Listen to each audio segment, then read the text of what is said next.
If building a 351 Windsor is in your future plans on your bucket list, or you're getting ready to buy one, I've got a couple things here on this video that we're going to talk about that might be of interest to you. So stick around, let's get into it.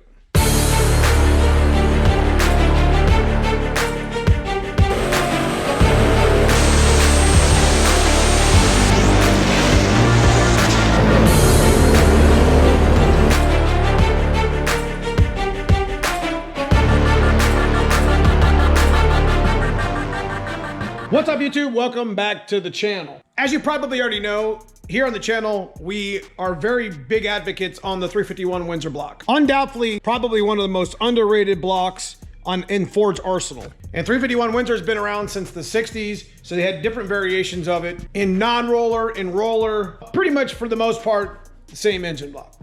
What I'm going to talk to you here today on the channel is not about how strong the 351 Windsor is, because I think I've proven that pretty good here on the channel as it is, not including those other folks that are on their channels that are also pushing the limits of this block. But if you're getting ready to build a 351 Windsor and you bought one from a junkyard, there's a number of parts that'll actually convert over. And we talk on the channel here in live streams, on live chats, and I even got a video here that actually talks about some of the parts that you're going to need to do the conversion. But there's really one thing in specific that I want to talk about tonight here on this video that's information that you're going to need when you're getting ready to convert your foxbody Mustang, your truck, your Bronco, whatever it may be, to a 351 Windsor. And that topic is the camshaft. The first things first, you can pick up a 351 Windsor block out of a junkyard. Relatively pretty easy for that matter. Comes in a lot of trucks, comes in a lot of Broncos, vans, etc. Not exactly a hard block to get a hold of. And this is basically right here is an old mid-70s 351 Windsor.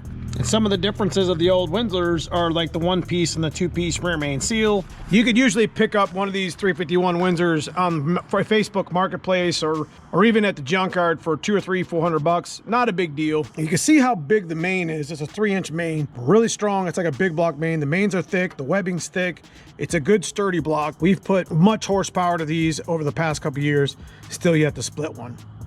But if you were getting ready to actually convert your 302 or your foxbody Mustang in general to a 351 Windsor, there's a number of parts that you're going to have to buy. Again, we've done videos already on that, and we've talked about that in live chat. You know, things like distributors, oil pans, intakes, just to name a few. As the intake on a 351 is about 13.5 inches wide, if I'm not mistaken, whereas a 302's lower intake is like 9. The uppers may fit, but the lowers are different. So that's just one of many different variations.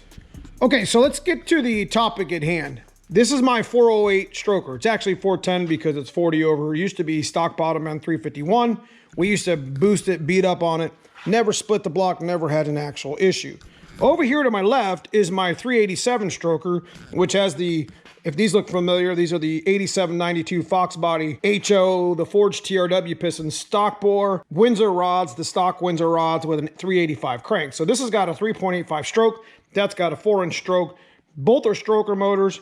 Just a little bit of a different recipe between the two. I'm building a 387 stroker, waiting on some push rods. We actually have the heads, cylinder heads over there in the back, much like we do here, as we ordered 7.95-inch push rods. One of the biggest things about the 351 Windsor is the camshaft. Actually, the 302 camshaft will fit in a 351. Not a problem. The biggest issue you have is most of the 351 Windsors came with a flat tappet, non-hydraulic roller. It was just a flat tappet camshaft. And you got your solid roller and you got limited travel lift. There's a lot of different variations that you can mess with, but for the most part, you can just use the hydraulic roller camshaft, much like you do in a 302. If you already have a 302, 347, 331, if you've already got an 8.2 deck motor, AKA 302 based motor, and you have a camshaft already in it, well, you're already a step ahead when you get ready to build a 351 Windsor, because you can simply just take the camshaft out of the block, stick it in the motor. So they all pretty much have the same camshaft in lifters. As you can see, these are a handful of camshafts that we have here, sitting here on the shelf. X303, E303, whatever. But I could take one of these camshafts and put it in a 351 Windsor, not a problem. And I could also use the roller lifters that come out as well.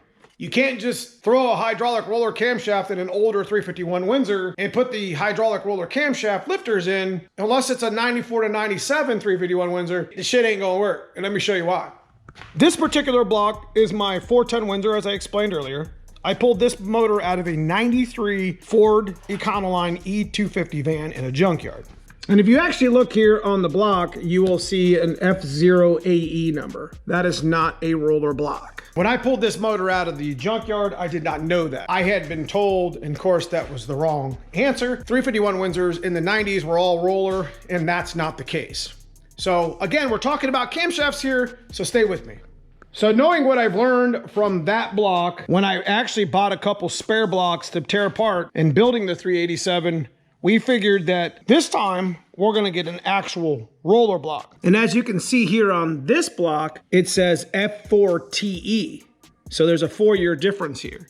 Basically, folks, up to 93 was a non-roller block. 94, 95, 96, 97 only came roller factory 4 years. In trucks and Broncos and Econoline vans, whatever. But where that information is important is that when you're building a 351 Windsor and converting it to roller, there's a difference between $600 or $700 on a set of link bar lifters, or simply swapping over your dog bone retainer from your factory 302 and saving money. So you can see how important getting a roller block 351 Windsor would help in a budget style setup, kind of like what we did with the 387, allowing you to actually be a step ahead. Hey, I got a 302, I'm ready to upgrade to a 351, maybe do some boost or nitrous. If you already got a camshaft you like, N41, E-cam, trick flow, comp, whatever you want to call it, that would be the one that you want to look for. Even if it costs you a couple $100 extra, you're going to save a lot not actually converting it. But those people who don't have a roller block, there's options as well, converting it to roller as well, as I'm going to show you over here on my older block. Like I said, this is a 93 block, that's a 94 block. I felt this video was super imperative because how many videos have both blocks sitting next to each other that could make these comparisons? So here we go. If you have a 93 and lower block, pretty much all the way down to the 60s, I would imagine, you would have to buy link bar lifters. As you can see, hydraulic roller lifters have a roller on them. Now, these rollers can't move inside of this lifter bore. So if you were just to simply stick a roller camshaft in with your stock lifters as there are in here, then they would turn and they would ruin your camshaft literally in minutes. So you have two options on this older style block. One, buy the link bar lifter. You can get trick flow, you can get Morel. I choose Morel, but you're talking anywhere between $550, $600, $700, $800, $1,000 for a good set of link bar retrofit lifters. And they have limited travels like we have in our 408 there. They have full regular street ones. They have race ones. I mean, the options are unlimited, but they're still $600 or $700 just for the lifters.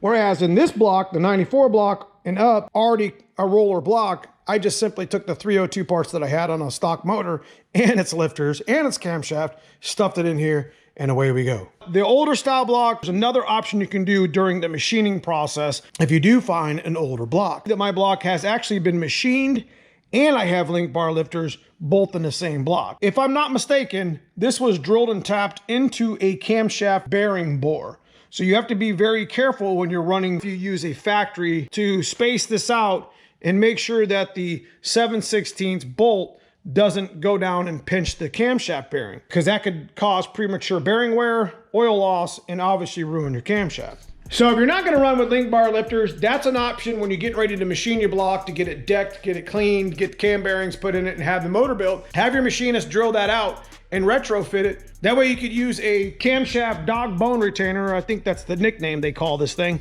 And you could simply just go ahead and put that down in your older block and it converts it to roller. Because without the spider cam dog bone retainer and or link bar lifters, you can't convert this to roller. Those are pretty much the only two options that you can do. And you can do the one while you're in the middle of the machine work. So I hope that this information actually helps some of y'all, as I'm gonna go ahead and take this cam dog bone retainer off and show you what I'm talking about. As there's one more thing I wanna talk about before I actually finish this video. If you do this conversion and have a machinist drill and tap the holes like you do there, there's something you gotta pay attention to. Notice on the older block, there was no bosses here. We actually had to drill and tap in these locations. But notice on the roller block, there's about, I don't know, 50 thou there. There's an embossment. See that? From the factory. You do end up using the machinist style cam dog bone retainer, not do the link bar lifters. Keep in mind that you're gonna have to put a washer underneath of this. Now, I'm not really sure how thick it is. I would imagine you could just use a standard washer or two. I'm sure there's probably information on the internet about it, but this is definitely something that you're gonna have to do. Otherwise, the retrofit conversion kit, this will come through and pinch your bearing, causing premature wear and failure, as I explained. I don't know, 2 washers maybe. You can see how that would work.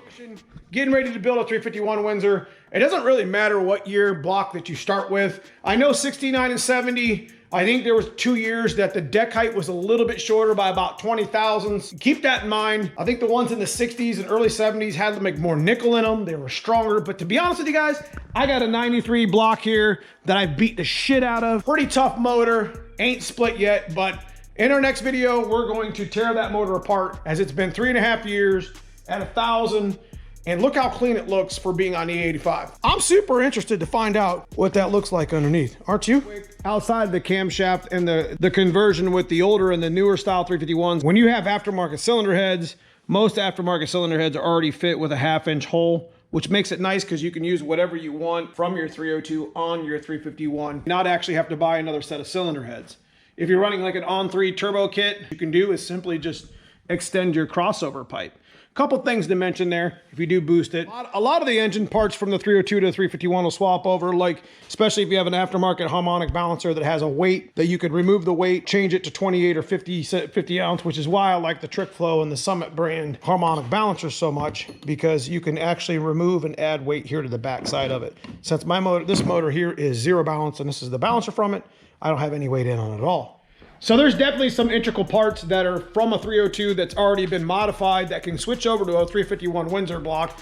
Heads being one of them, camshaft, the dog bone retainer, converting it to roller. Even if you run the 351 Windsor stock bottom end, which is most of them came with cast pistons. One of the advantages of getting a 351 Windsor 94 to 97 block as well is I'm pretty sure they came with hyper-eutectic pistons, which is the same piston pretty much that was ran in the Explorer 302s. They also came with a TE cam, which is the same exact camshaft that they came in the 302s 96 to 01. If you guys remember the GT40 motors and the Explorers, they shared the same camshaft with the 94 to 97 Windsors as they did with the 302. So there's a lot of cool stuff there. If you can find a 94, 97 and you're converting your Fox body over, it's literally a drop-in engine. If you have an older style block, still strong, still works just as good as the other one, might have to convert it over to roller. And if you're gonna run it stock bottom end with stock pistons, they're cast versus being like hyper-eutectic. Does that make any sense? So, guys, I hope you enjoyed the video. I wanted to make some reference because I had both engines sitting here. I thought it would be a good video for those folks that are interested in possibly doing a 351 Windsor swap in their future. You know, this is some information that might help you guys, as I always try to help you guys here on the channel. Try to bring good information and not try to bore you too much. If you guys enjoy the video, leave me a thumbs up, leave me a like and subscribe if you haven't already. Check out that join button below. The membership is exclusive content for the members of the channel, and I super appreciate all my members in the channel. Outside of that, guys, I just appreciate you watching. Not a super fancy video. Stay tuned for the next video as we're going to take apart the 408 stroker and see how clean it was after 3 years, 200 plus passes and 1,000 horsepower. See you soon in the next video. Thanks for watching.